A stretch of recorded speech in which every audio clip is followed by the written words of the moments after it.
Bueno, entonces vamos a empezar esta tarde. Estamos siguiendo con el capítulo 3 del libro de Alineación por el autor Asher Entrader. Este libro está escrito en inglés y nosotros lo estamos aquí tratando con la traducción en español para poder dar esta clase para ustedes.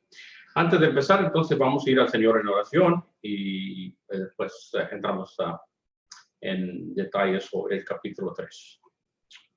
Abba, queremos darte gracias, Señor, primeramente por la bendición que tú nos has dado, Señor, de poder estar aquí en este lugar para estudiar tu palabra. Y gracias, Señor, por este hombre, Señor, que tú le diste, Señor, la inspiración para que escribiera este libro. Ahora te pido, Señor, que nos des a nosotros el saber y el entender de lo que él está hablando y cómo podemos aplicar esta palabra y estas ideas a nuestras vidas conforme tu voluntad. Gracias te damos porque tú eres bueno y misericordioso. Gracias por lo que están aquí presentes con nosotros. Que sea de gran bendición para ellos y para sus vidas. En el nombre de Yeshua, nuestro Mesías. Amén. Bueno, buenas tardes, primeramente para todos. Vamos a, no sé si había estado presente ustedes para el libro que se llama Alineación. Y en esta tarde, quiero primeramente, vamos a empezar en el capítulo 3, que es el trasfondo histórico de la comunidad apostólica original. Pero antes de entrar en esto, quiero primeramente dar un repase sobre los primeros 2 capítulos que fueron presentados por Enrique y por Shani. Entonces, primero el primer capítulo, que decía por qué, se me falta el nombre del capítulo, por qué es estar alinear. Perdón, ¿por qué estar en un pacto con Dios?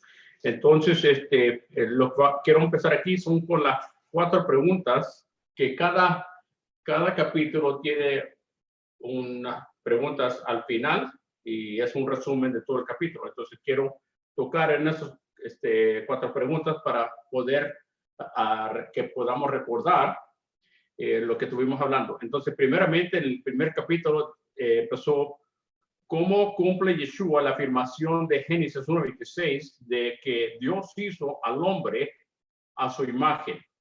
Entonces, la respuesta para esta pregunta es lo siguiente. Al ver Dios tal belleza que hizo, entonces, después de haber hecho toda su creación, dijo, hagamos ahora al ser humano tal y como somos nosotros, para que domine a los peces del mar, a las aves del cielo y a todos los animales de la tierra y todos los reptiles e insectos. Entonces, este era el plan de Dios desde el principio. La segunda pregunta es, ¿qué significa ser uno con Dios según Juan 17? Y entonces la respuesta para esto es, les he dicho quién eres y no dejaré de hacerlo para que se mantengan unidos a mí y para que amen a los demás como tú y yo nos amamos. Entonces, esto debe ser familiar para ustedes, se conoce la palabra, que esta fue la oración de Yeshua antes de que él fuera a fallecer y ser crucificado y después resucitado. Pero el deseo de Adonai Yeshua era que nosotros, o en este caso los talmidim o los apóstoles, fueran como él y su padre. Y entonces este es el parte del gran plan de Dios para nosotros, y veremos más eso hasta el mundo. ¿Cómo nos ama Dios como Padre? Es la tercera pregunta. Entonces, y como nos explicó Enrique, dice, Dios es Padre, y un padre es una combinación de amor y de autoridad. Entonces, el alineamiento siempre va a haber un orden que permite que todas las personas, hombres y mujeres, tengan un lugar en el plan de Dios. Entonces, la cuarta pregunta es, ¿cómo nos adquirimos a la relación entre Dios y Yeshua? Entonces, la respuesta es que debemos haber anotado es, ¿por qué? Entonces, una persona que tenga un buen corazón buscará alinearse a los propósitos y a su liderazgo. Estamos hablando de el liderazgo que el Señor ha puesto para que nosotros pudiéramos seguir. La semana antepasada, Shani dio una enseñanza que se llamaba la ley moral y la ley natural. Entonces, las 4 preguntas que surgieron después de ese estudio fue: número 1, ¿tenemos que obedecer a Dios para ser salvos?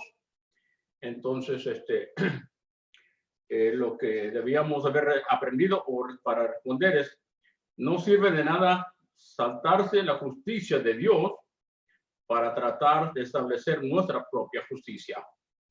Pues desconociendo la justicia de Dios y procurando establecer la suya propia, no se sometieron a la justicia de Dios. Y esto viene de las escrituras que está en el libro de Romanos, capítulo 10, 3. La segunda pregunta que surge de ese capítulo 2 es, ¿qué papel juega la conciencia?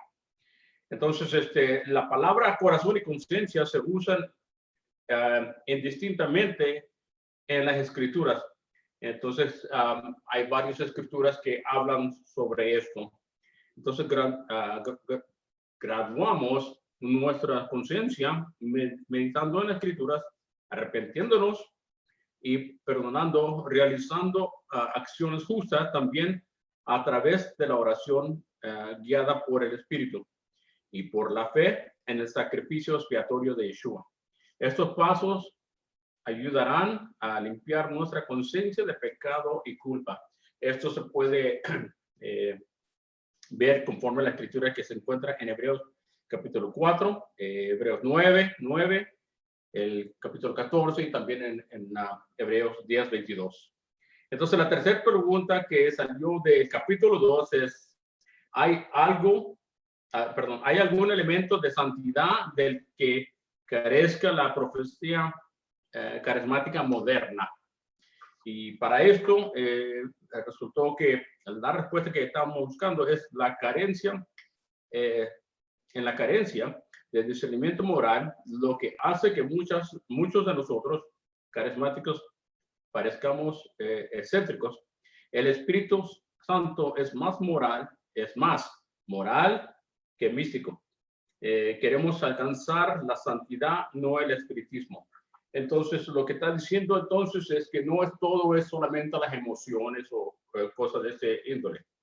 Entonces, lo que siente en tus emociones no siempre es lo que Dios está tratando de decirnos, y debemos entender eso, que buscar que el Señor nos hable a nuestro corazón, a nuestra conciencia, conforme la palabra de Dios está escrita. Entonces, la última pregunta era así: ¿hay alguna relación entre la ley moral y la creación natural? Entonces, la respuesta que encontré sobre esto es: Yeshua nos enseñó, el espíritu y el alma son más importantes que el cuerpo. Entonces, es decir que no todo tipo de sanidad es sobrenatural. También Chani nos habló un poco sobre el tratar de comer kosher, las cosas que son bien para nosotros, lo que son cosas como la comida limpia, lo que no es, ¿verdad? Separar las cosas que causan infecciones, descansar lo suficiente, etc. Dios hizo las cosas naturales y la ley de la naturaleza. Y también habló sobre otros aspectos como el hombre y la mujer, que el Señor los crió a ellos así para poder habitar juntos como una sola carne para propósitos de creación. procreación. Y entonces aceptar también los principios de Dios, tanto la física y moral, viendo que la física y la moral forman parte de estar bien alineados con nuestro Creador. Entonces, eso es uno más pasando sobre los capítulos anteriores rápidamente, para que, como hemos pasado un par de semanas, para poder tratar de traer esto más actual al momento donde estamos nosotros. Y ahora vamos a entrar al capítulo 3, a hablar un poco de lo que es el trasfondo histórico de la comunidad apostólica original.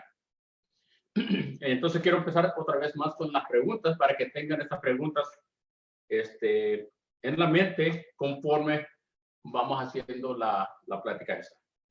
Primeramente, ¿cuál fue el trasfondo histórico del nuevo pacto durante el siglo IV al siglo I, antes de Yeshua o antes de la era común? ¿Cuáles fueron las etapas del pueblo de Dios ante el tiempo de la comunidad de fe del nuevo pacto?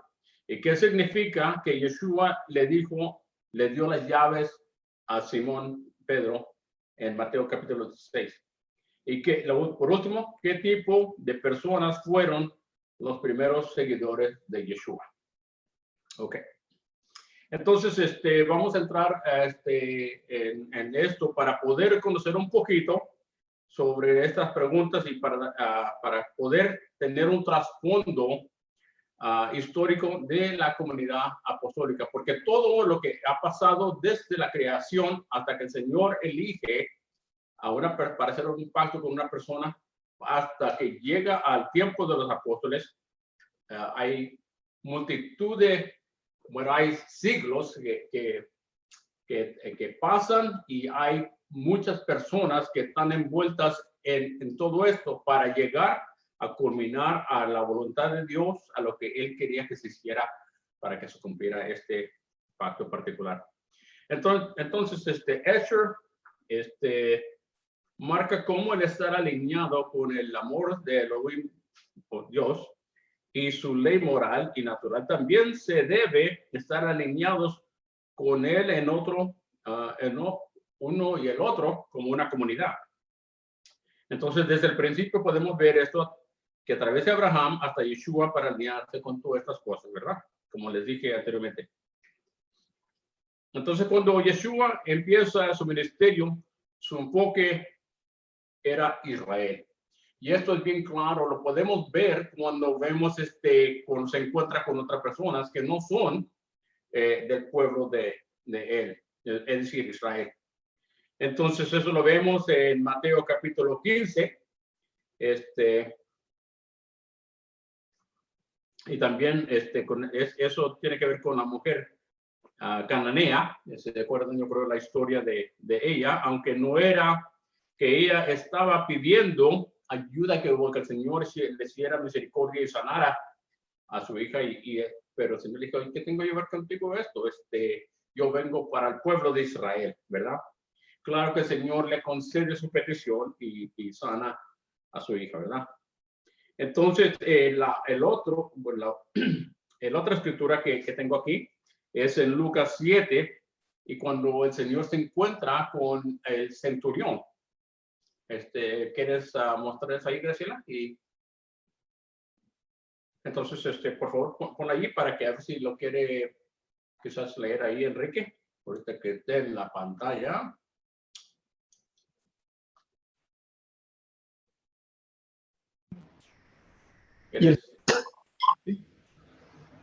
Lucas 7, versículos 2 al 3, dice: y el siervo de cierto centurión, a quien éste apreciaba mucho, estaba enfermo y a punto de morir. Al oír hablar de Yeshua, el centurión envió a él unos ancianos de los judíos, pidiéndole que viniera y salvara a su siervo. Muy bien, gracias. Entonces, yo creo que también es una escritura muy familiar para nosotros, porque vemos que el Señor tuvo compasión de ese hombre, aún se maravilló con la fe de ese hombre.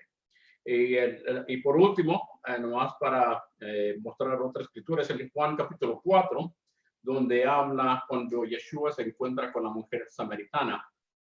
A ver, hermanita Reina, ¿usted quiere leer esto? Sí, hermano, ahí voy. ¿Es esa? Sí, ese también me queda en la pantalla.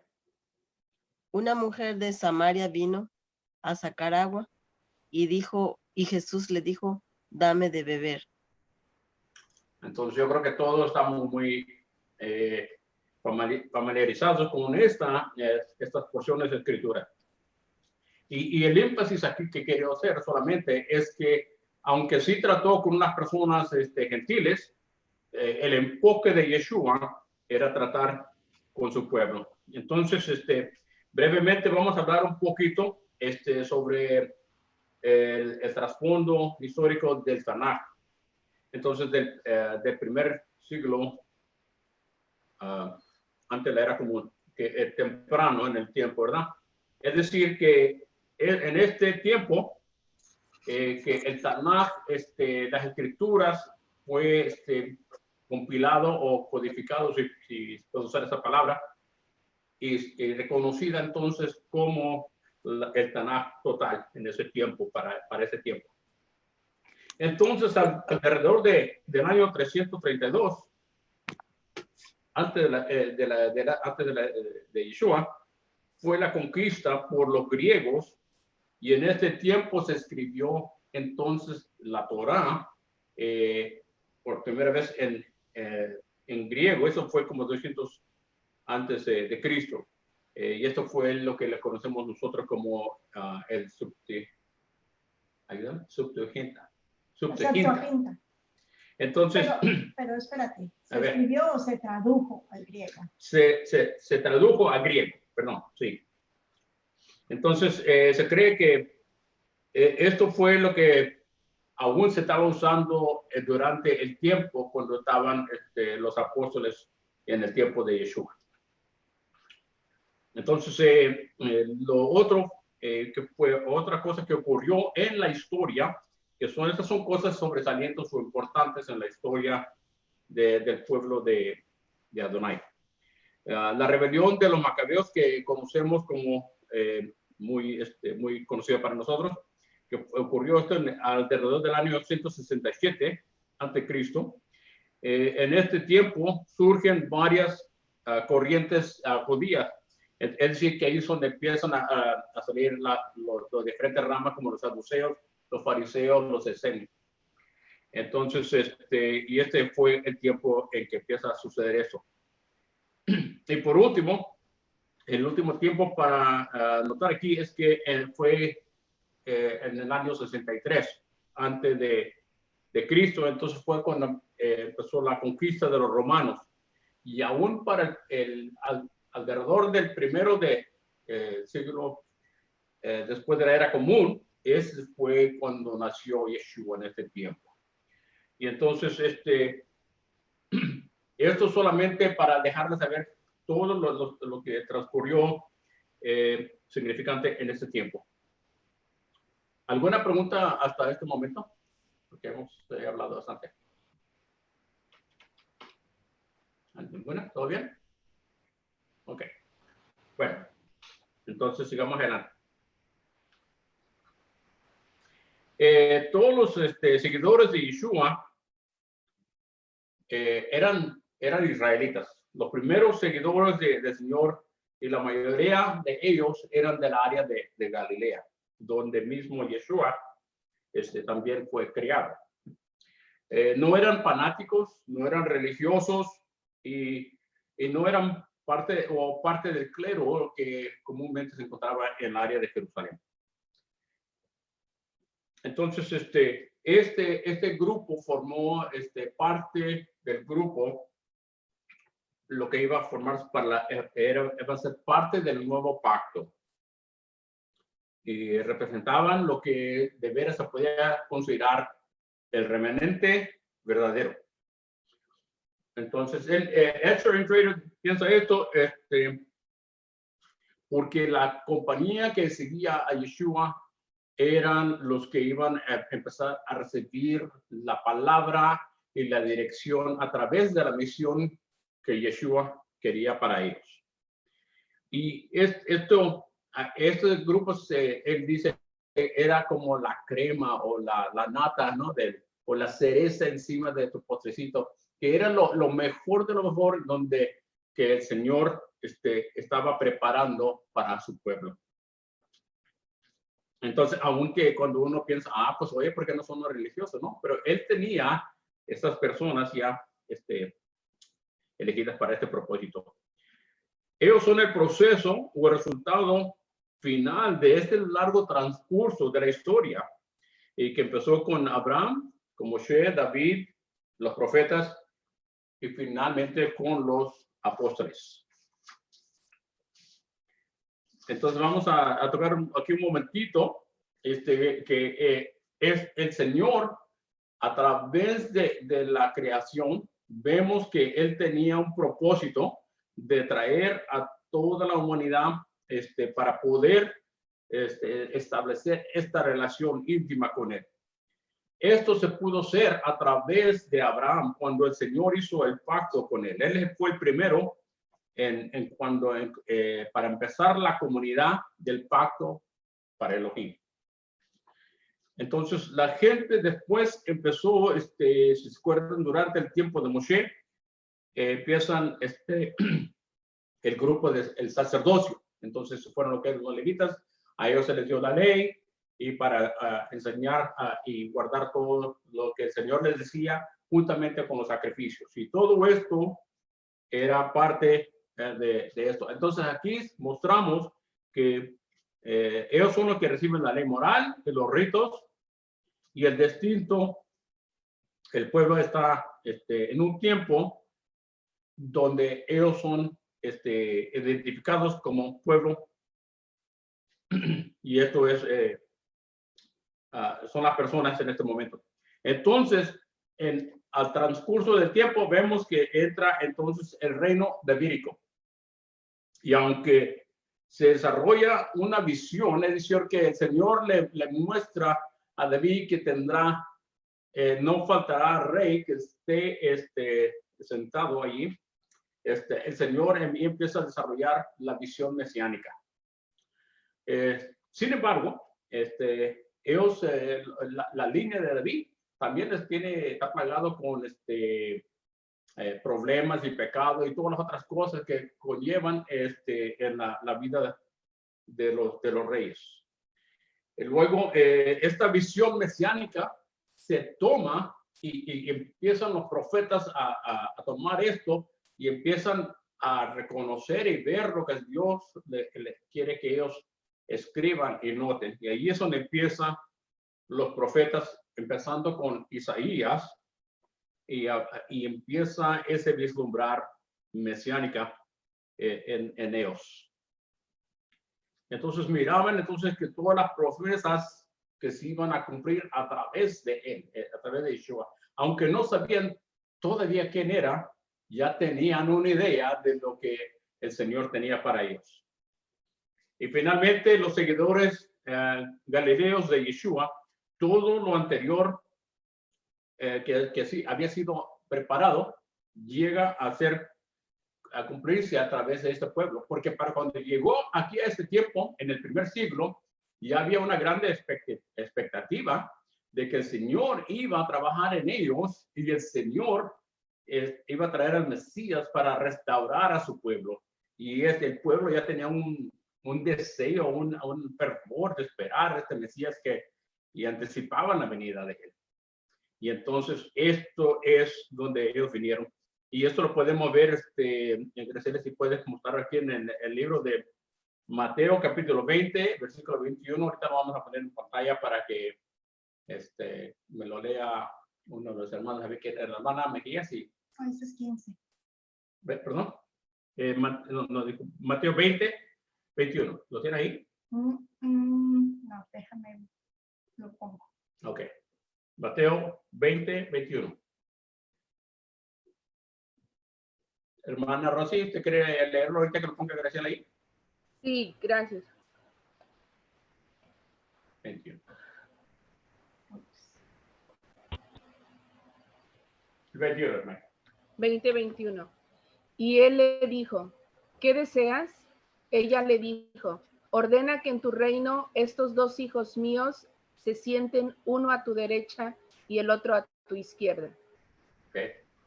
Entonces, claramente, vemos que ya el pueblo tenía esta expectativa y esperaban que ellos pudieran reinar en el reino mesiánico con Yeshua. Ya reconocían que él era, quién era, y también en Hechos, el libro de Hechos, capítulo 1, versículo 6, también podemos ver allí que esto ocurre después de la resurrección de Yeshua.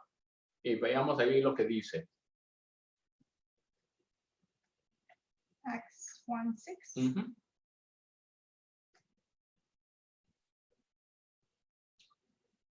Ok, Enrique, ¿lo quieres leer?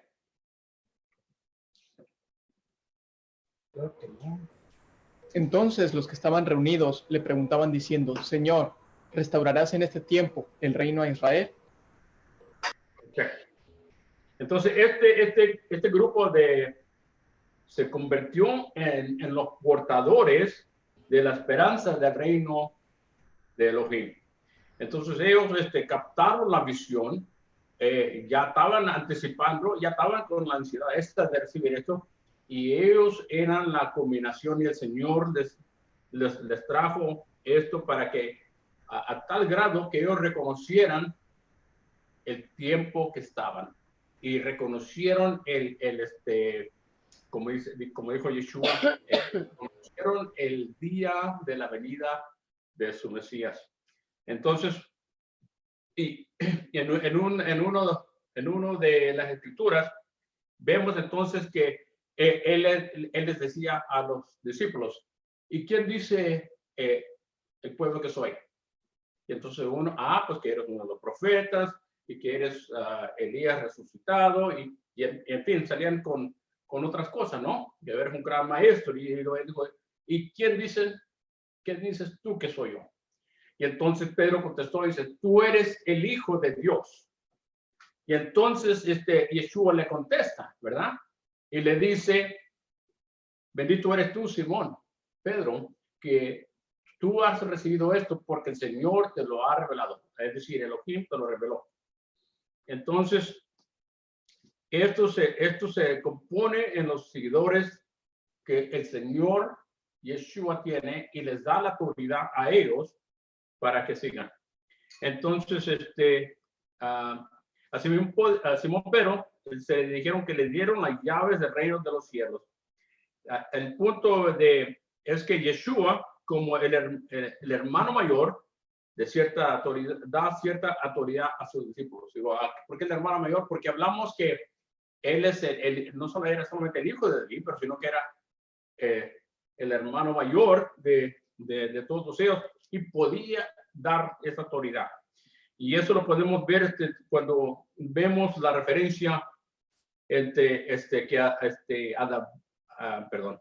a David, el Señor le dio también estas mismas llaves. Permítame ver si pensaba que lo tenía aquí, pero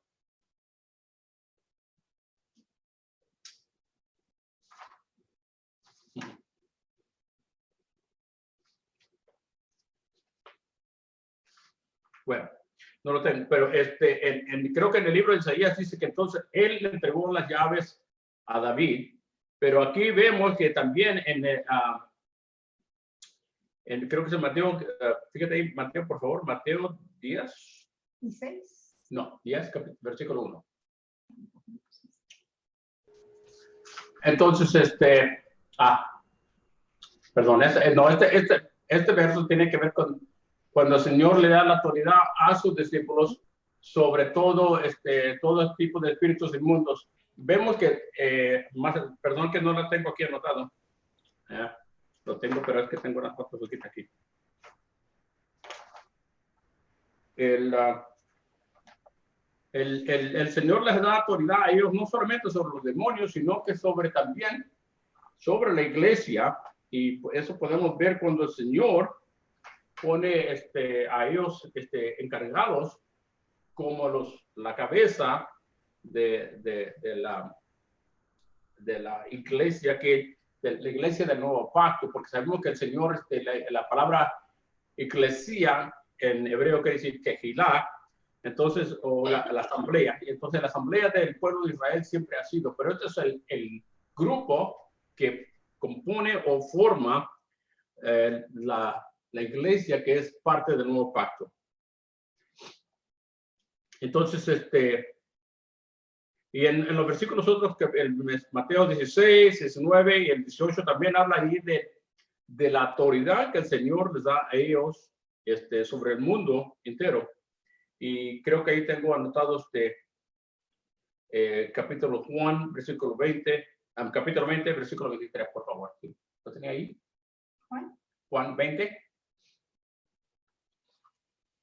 Aquí en Juan 20, versículo 23 dice, a quienes perdonáis los pecados, estos los son perdonados, y a quienes retengáis los pecados, estos les son retenidos.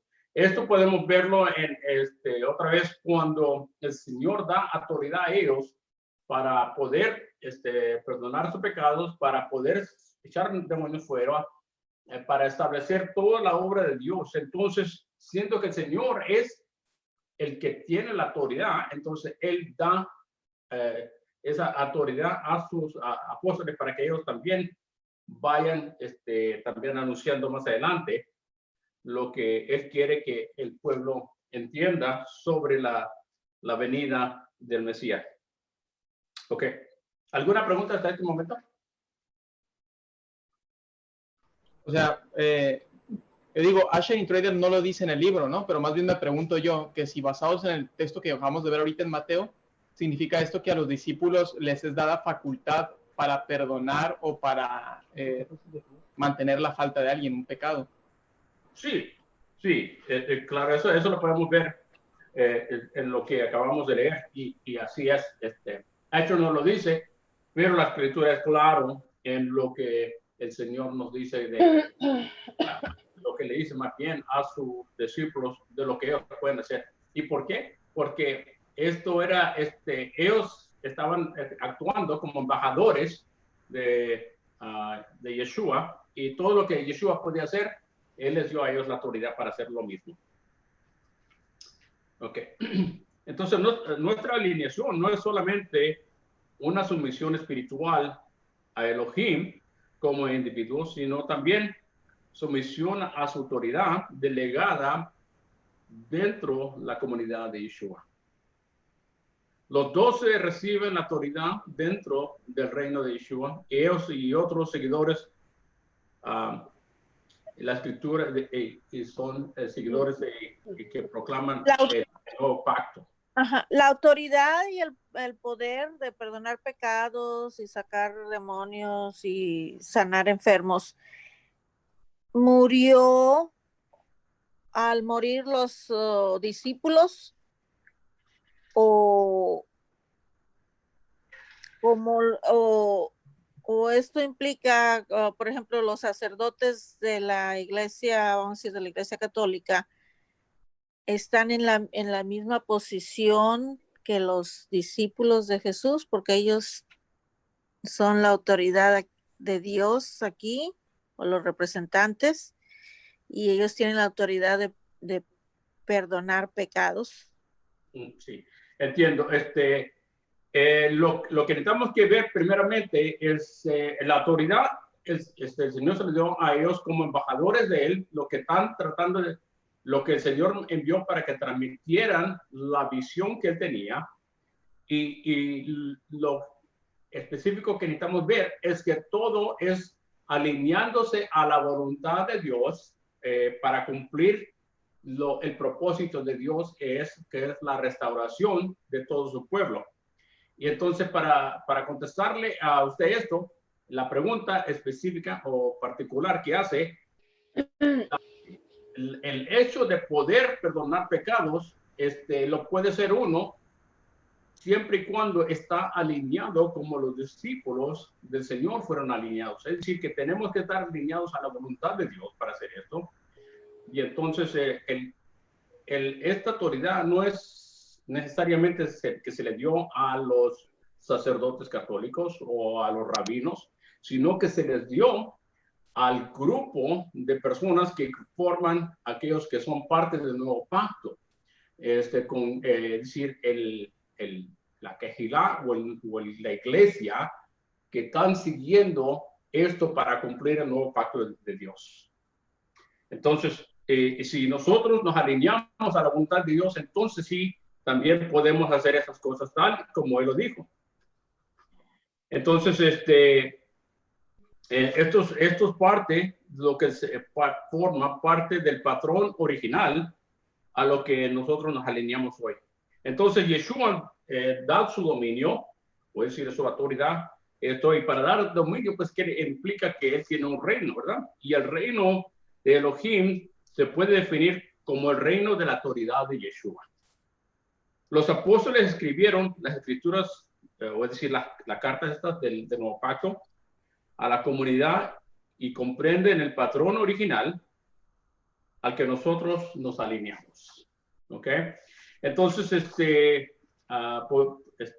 en la última porción de esto, que es el capítulo 3, es cuando Dios reemplazó, cuando David, es que tampoco oscuro la luz, me tiene un poquito oscuro, cuando David reemplazó a Saúl como el verdadero rey, Yeshua también reemplazó a esos otros grupos políticos y religiosos. Sí, porque el amor debe pagar la luz.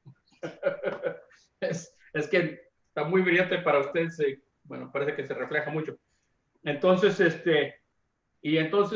lo que está diciendo aquí Asher Intrater es así como cuando el rey Saúl fue rey, pero la voluntad de Dios era poner al rey David, eso porque Saúl no cumplió la voluntad de Dios. Entonces, David reemplazó a Saúl para que cumpliese la visión que Elohim tenía para su pueblo. Y entonces, a través de David y la línea de David, fue que esto se fue haciendo. Entonces, y ahora podemos ver también que Yeshua, así como David, también reemplazó al grupo político o religioso. ¿Algún comentario o pensamiento? Ok. Entonces, pues, a ver, díganme. Tengo uno, pero si gusta para el final. O sea, simplemente puntualizar. Estamos viendo del capítulo 3 cuál es el trasfondo de esta comunidad temprana, ¿no? Entonces, se me hace muy curioso porque pues yo recuerdo que pues a lo largo de mi vida, ¿no? En diferentes, podríamos decir, diferentes credos que pasé, pues consideraba, yo soy el heredero, somos los herederos de la tradición de los apóstoles, que surgió en Hechos 2, ¿no? Y hay muchos grupos que lo consideran así, pero cuando te pones a pensar, ok, este era un grupo de judíos, este era un grupo que no dejó de asistir a la sinagoga, este era un grupo que guardaba las enseñanzas de Yeshua, pero también de sus padres, porque eran las enseñanzas del pueblo de Israel, eran las enseñanzas de la palabra de Dios. Entonces, cuando te lo planteas así, dices, ok, ¿qué tanto me parezco yo a esa primera comunidad? Te das cuenta de que no necesariamente es como lo pensamos. Entonces, entiendo que todo lo que estamos viendo ahorita, o sea, necesitamos ver los antecedentes, como dice usted, para alinearnos, ¿no? Ver que estemos precisamente en ese lugar correcto y que estemos no solo en la teología, sino también en la autoridad y en el orden que Dios ha establecido, y no en uno que se haya vuelto costumbre o que se haya vuelto institución. Entonces simplemente me asombra el hecho de cómo Dios te cambia la jugada. Nosotros parece que es algo y el orgullo humano se llena porque parece que lo entendió y parece que lo domina, y Dios trae una vuelta, ¿no? Él dice que Él avergüenza a los más sabios. Entonces, así como empieza con Israel y parece que todo va a ser exclusivo para Israel y un solo pueblo, Él dice, no, yo quiero extender mi salvación a todas las naciones. Y el día de hoy, donde dentro de la iglesia nos hemos olvidado de Israel, nos hemos olvidado que hay un hermano mayor que es judío, que se compone de las 12 tribus y que de ese pueblo vino nuestro Mesías. Muchos ni siquiera reconocemos que Jesús era judío. Entonces, cuando ya pensamos que, ok, nosotros somos la iglesia y la salvación, las naciones, y Dios nos la vuelve a cambiar, ¿no? No son ustedes, es un solo hombre, o sea, para demostrar que Él es el más grande y Él es el que tiene más misericordia. Entonces, únicamente eso, cómo el plan de Dios es más grande que cualquier sabiduría humana.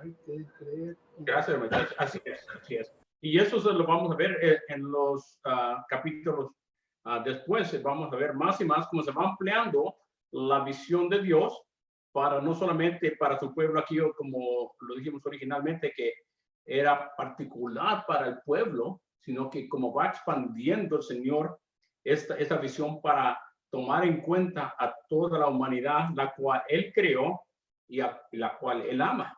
Entonces, volviendo para el comentario entonces Señor Yeshua también reemplaza estos diferentes grupos y entonces Él transformó los valores de su reino y autoridad a aquellos que siguieron después de Él, es decir, a sus discípulos, ¿verdad? Nosotros, dice hecho, nos identificamos con ellos que fueron la verdadera comunidad mesiánica del reino. Entonces, el reino estaba en ellos, ellos estábamos de acuerdo con su fe y seguimos esa fe, recibimos esa autoridad y nos modelamos según su patrón y nos alineamos con su comunidad y aspiramos a completar lo que ellos comenzaron, porque sabemos que esta es una obra que no se va a culminar o terminar hasta que regrese Yeshua. Entonces, es interesante ver cuántos de los elementos de los antecedentes sociales e históricos que rodean la comunidad de fe del primer siglo han reaparecido y siguen realizando y se han realineado en este siglo de nuestra generación. Es decir, que lo que vemos es que lo que empezó en el primer siglo con aquellos seguidores está volviendo a ocurrir en nuestros días. Y entonces, esto es lo que queremos nosotros entender, que esto es una obra que el Señor ha empezado y la cual Él va a terminar, como empezó en Israel, irá a terminar en Israel. Entonces, creo que tenemos tiempo para preguntas. Entonces, vamos a volver a eso y a ver si se les pegó alguna cosita de lo que estuvimos hablando, ¿verdad? Entonces, volviendo a la primera pregunta, ¿cuál fue el trasfondo histórico del nuevo pacto durante los siglos del 4 al 1? ¿Alguien puede contestar esto? ¿Qué fue lo que ocurrió en ese tiempo? Primero es traducida al griego, ¿no? En la Septuaginta, en el 300 y algo, 332. Bueno, eso fue más luego. Lo primero que sucedió es cuando el Tanakh es decir, lo que es el Tanakh, ¿verdad? La Torah, Nevi'im, el Ketuvim, esto fue codificado en este periodo de tiempo entre el cuarto y el primer siglo. Y entonces, esto fue lo que ocurrió en eso. Y entonces, lo siguiente que sucedió fue lo que acabas de decir tú, que se escribió el Septuaginta en el tiempo ese, alrededor de los 332. Y la rebelión macabea, ¿no? ¿Perdón? La rebelión macabea en el 132. 167, sí. Entonces, ¿Por qué fue traducida al griego? Perdóname. ¿Por qué fue traducida al griego? Porque lo pidió uno de los, creo que era era la superpotencia del tiempo, ¿no? Sí, bueno, la potencia en el tiempo eran los griegos y que no me acuerdo si fue uno del faraón Ptolemy que lo pidió cuando estaba allí y pidió que se traduciera en la Torá a griego. Y entonces 70 eruditos fueron escogidos para hacer esa traducción. Y entonces después eso se culminó y se hizo la cosa más popular, en la que más se conocía y se usó hasta el tiempo aún de Yeshua. ¿Fue la Biblia traducida a otros idiomas aparte del griego anteriormente? Anteriormente no. Es porque Esta- lo tenían muy guardado los judíos, y solamente porque como era la lengua sagrada, entonces ya no querían que se escribiera, no, pensaban, no se puede hacer eso. Pero cuando ellos ya no eran el poder o la potencia, pues entonces ya no tenían muchos recursos. Claro que la influencia griega siguió aún hasta el tiempo de los romanos, y los romanos también usaban la lengua griega tanto como el latín. So, de que esto era lo que pasó.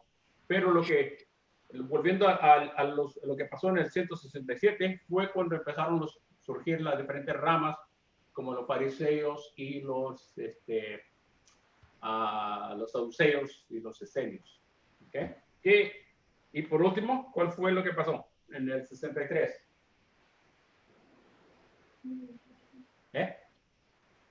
Ok, fue el periodo de cuando comenzaron a gobernar los romanos, ¿verdad? Hasta el periodo que cuando nació Yeshua, todavía estaban bajo el dominio romano. Ok, entonces la segunda pregunta: ¿cuáles fueron las etapas del pueblo de Dios ante el tiempo de la comunidad de fe del nuevo pacto?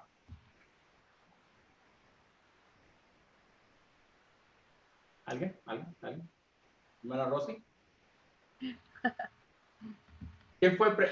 ¿Con quién empezó el pacto? Primeramente con el pueblo de Israel. Primeramente con un hombre. Exacto. No, antes de el papá. Con Abraham. Sí, Empezó con Abraham, ¿verdad? Siguió con Abraham, Isaac y Jacob, lo tenemos, y luego después con todo su pueblo, ¿verdad? Pero empezó con un solo hombre que el Señor escogió para presentar este pacto y este deseo de él. la ley y los ritos y todo. ¿Verdad? Ok. Entonces, y después de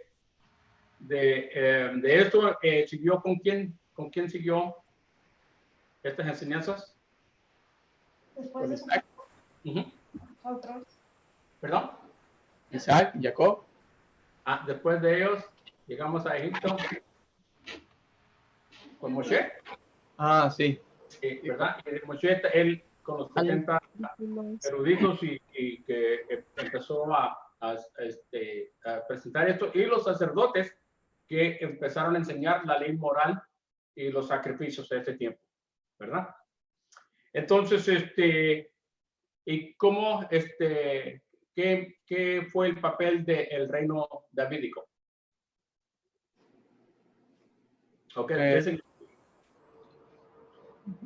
Sí, era proveer la línea de linaje, ¿no? Estaba supuesto a permanecer. Dios le ha dado una promesa a David de que el reino siempre iba a pertenecer a su descendencia, pero eventualmente se desvió, se trastornó la descendencia. No fueron reyes justos ni piadosos. Exactamente. Hasta el punto pero el deseo de Dios era que la niña fuera la que fuera a traer esta bendición para el pueblo. Entonces, y la visión mesiánica de los profetas, ¿qué me pueden decir de eso?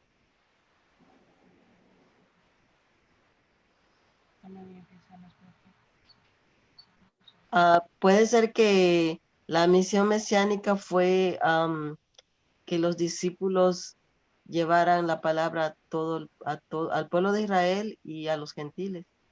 Ok, eso es correcto, pero antes de esto empezó esta visión que la captó los profetas, si recordamos, empezando con Isaías, y ellos empezaron a hablar que iba a venir un Mesías, ¿te acuerdas? Isaías es muy famoso porque dice, de ahí vendrá uno que vendrá de una virgen, y su nombre será llamado Emmanuel, el Consolador, y en fin, todo eso, ¿verdad? Su nombre será maravilloso. Él empieza a hablar de todas esas cosas, y también los otros profetas hablando de esto. Y al final, esto es lo que ayuda con la expectativa del Mesías, y para cuando llegó Yeshua a la escena, ya estaba esta grande expectativa que esperaban un Mesías y el Señor cumple esto, ¿verdad? Entonces, ¿qué significa que Yeshua le dio las llaves a Pedro en Mateo capítulo 16? ¿Alguien quiere contestar eso?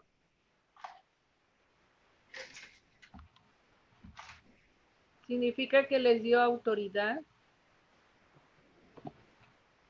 Correcto. El Señor da autoridad a Pedro, pero también a través de Pedro a los otros apóstoles para que pudieran echar demonios fuera, poder dar autoridad sobre la iglesia, poder dar esa instrucción como vemos en los libros de los Hechos, como para que pudiera establecerse todo este reino de Dios en el tiempo aún que estamos nosotros, ¿verdad? Y esto es la autoridad que Él da a sus apóstoles. Y por último, ¿qué tipo de personas fueron los primeros seguidores de Yeshua? Lo que describió Enrique. ¿Enrique escribió algo? Describió. Oh. ¿Qué describió? A ver, ¿qué fue lo que describió, por favor? Fueron seguidores, fueron galileos. Exacto. Es decir, que no eran aquellos religiosos, no venían de la línea de los sacerdotes, ¿verdad? No eran levitas, no eran aquellas otras personas fanáticos, no eran de Jerusalén. La mayoría de ellos eran galileos, ¿verdad? Entonces Dios escoge a estas personas para que sean los portadores del nuevo pacto. Y esto es lo que queremos ver. Y entonces, para la próxima semana, no se la pierdan el capítulo 4, presentada por la señorita Graciela Salinas. Entonces, ¿no tiene algún otro comentario o pregunta? Ismael, respecto a esto último que comentaba de quiénes eran sus seguidores, únicamente recordando eso, pues que también ahí fue una volteada detrás, ¿no? O sea, porque ahora entiendo un poquito más de quiénes eran estos grupos, fariseos, saduceos y esenios. Regularmente tendemos a verlos como los malos del filme, pero no, o sea, ellos eran grupos distintos. Los saduceos tenían alguna línea real y estaban asociados al poder político, podríamos decir, eran los poderosos, ¿no? Los pudientes. Los fariseos tenían un deseo de apegarse con un nivel de completo estricto a la ley de Dios, y estaban por oposición a los saduceos porque consideraban que se habían corrompido al involucrarse en el poder político. Y los esenios también estaban cansados de los dos, no querían nada tener que ver, y ellos dijeron, no, yo no quiero no propiedades, yo me voy a vivir al desierto, yo voy a ir voy a hacer sufrir mi cuerpo porque yo solo quiero purificarme para Dios. Entonces, tenemos estos tres grandes grupos, pues los poderosos, los estrictos y los, ¿cómo podríamos decir? De la cuarta. Pues como de gran devoción, ¿no? Los que eran muy piadosos. Creo que el término esenios, ¿no? Venía algo así como de piadosos. Y de estos tres grupos, ¿a cuáles va a escoger Yeshua? ¿Cuáles va a utilizar como plataforma o para llevar adelante su reino? Y escoge hombres sencillos, escoge hombres que no tenían instrucción, y de los apóstoles, el apóstol Pablo, el que era más instruido, era un matacristianos. O sea, ¿cómo nos da constantemente la vuelta a todo, ¿no? Y lo hace para avergonzar a lo grande y a lo fuerte y exaltar, ¿no? Como dice el profeta, toda montaña, toda colina sea reducida y toda profundidad sea exaltada, y hacer una calzada derecha para el Señor. O sea, aquí... Así es, de verdad que sí. Sí, y eso es bonito. Y otra vez le recomendamos, si no tienen el libro, que solamente está en inglés, si pueden leer inglés, pues súper, pero nosotros lo vamos a estar pasando esta enseñanza en español. En inglés se llama Alignment, y el autor se llama Asher Intrater, y está disponible a través de Amazon y algunas otras librerías, como Barnes Noble y cuántas otras cosas más. Es un libro muy reconocido, muy popular, y tiene muy buena enseñanza. Le recomiendo que vale la pena comprarlo para que usted lo lea y lo estudie más a fondo, pero nosotros vamos a estar pasando un resumen rapidito de cada capítulo cada semana. Entonces, la próxima semana va a ser el capítulo 4. ¿Cómo se titula? ¿De acuerdo? Sí, es el seguimiento. Vamos a ver ahora la Gran Comisión. Ok. Pero le llaman la Gran Comisión Apostólica. Va a ser la Gran Comisión Apostólica. Gracias. Ok, entonces, no se lo pierda. Entonces, gracias por estar aquí con nosotros y si cualquier comentario, póngale allí. Y teníamos un asistente aquí que nos ayudaba con esto, pero no, Pero ahora está ya. Ok. Pues Hola, entonces, felicidades. Pues entonces, como quiera, pueden dar contestación a las preguntas que tengan en Facebook y cuánta cosa. Y ahora, pues, allá tenemos a Chani que regresó para atrás a su casita. Ya la extrañaba la familia. Sí, le afectó la presión del avión, se quedó chiquita. Sí, la veo. El avión estaba esperando que descompresione. Tengo una pregunta. Los que estaban a cargo de las cuestiones religiosas, ¿ya no eran descendientes levíticos o todavía eran descendientes levíticos? ¿Usted está hablando de Yeshua, los que estaban allí? No, de los que estaban Los fariseos, los que estaban a cargo del históricamente templo, fueron llamados sectas a todos ellos en el tiempo del judaísmo del primer siglo, pero no sé yo. Era un grupo mixto, realmente. Muchos de ellos eran levitas, pero algunos habían comprado su posición.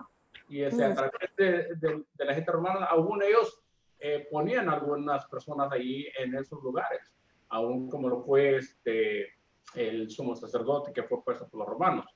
Yeah. Entonces, algunos todos eran judíos, pero no necesariamente de la línea de los de Aarón para ser la gente del sumo sacerdocio. Entonces, estaban puestos allí, pero eran muchas veces puestos por medios políticos.